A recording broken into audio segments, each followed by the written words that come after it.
आप हल्दी ना डालो, आप मिर्ची ना डालो, गरम मसाला ना डालो, हींग ना डालो, केवल जीरे में डाल के शौक नमक डाल दो तो व्यक्ति पा लेता उससे। है? हम इतने सजे समरे, इतने महल दुसाला घर मकान द्वार सब बनाए और जीवन में भक्ति नहीं आई, उस सब्जी की तरह हमारा जीवन बेकार है। भजन बिना नर फीको, मीरा जी कहती हैं यही। अगर भागवत कथा सुनने के बाद अगर हमारे हृदय में भक्ति उदय नहीं हुई तो कोई मतलब नहीं हुआ इसका। बहुत कथाएं सुनी है, सुन रहे हैं, धीरे धीरे स्वरूप भी विकृत होता जा रहा है।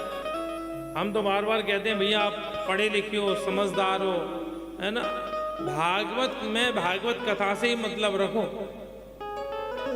है? आज के समय 3 घंटे के समय में दुनिया भर की सब, हमें तो लगता है संसार की सभी समस्या भागवत में आती। प्रेम से बोलो राधे राधे।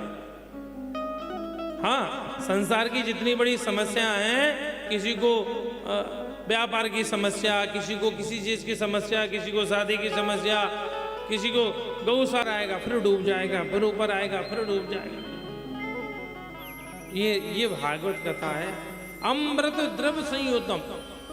भागवत कथा श्रवण करने मात्र से हृदय की सारी शंकाओं का समाधान हो जाता है।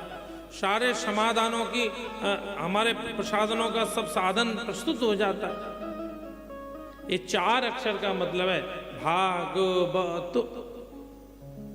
महात्मा में सबसे पहले श्लोक आता है भगवान की रूप स्वरूप की, भगवान कैसे हैं। भाई जब तक किसी को जानेंगे नहीं, पहचानेंगे नहीं, तब तक उससे प्रेम होगा ही नहीं। है? केवल उसको सुना ही सुना है, उसको देखा नहीं है, तो बिना देखे तो मन हमारा उसके प्रति आकर्षण हो नहीं सकता। तो यहाँ व्यास जी महाराज ने भगवान के स्वरूप का वर्णन किया। ठाकुर जी कैसे हैं? सच्चिदानंद रूपाय विश्वोत्पत्त्यादि हेतवे तापत्रय विनाशाय श्री कृष्णाय। ये श्लोक भगवान की स्वरूप का वर्णन है। ठाकुर जी कैसे? सच्चिदानंद रूपाय आनंदाय स्वरूपाय सच्चिदानंद घन प्रभु। भगवान का स्वरूप कैसा है? सच्चिदानंद। 3 शब्द है, सत, चित और आनंद। इन तीनों को एक साथ में मिला के बन जाता है सच्चिदानंद। अलग अलग संधि विच्छेद करो तो सच्चिदानंद बनता।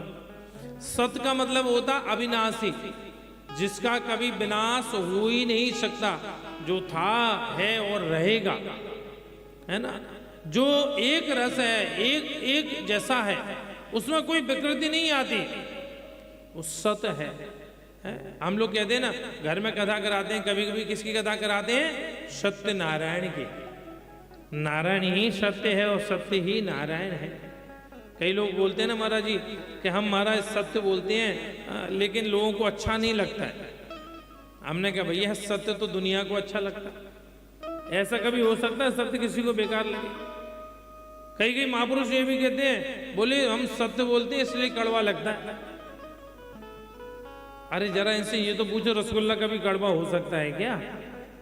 सत्य तो रसगुल्ले की तरह मीठा है, सॉफ्ट है, सुंदर है, सुगंधित है। इसलिए हमारे शास्त्र में लिखा है सत्यम ब्रूयात प्रियम ब्रूयात ना ब्रूयात असत्यम प्रियम।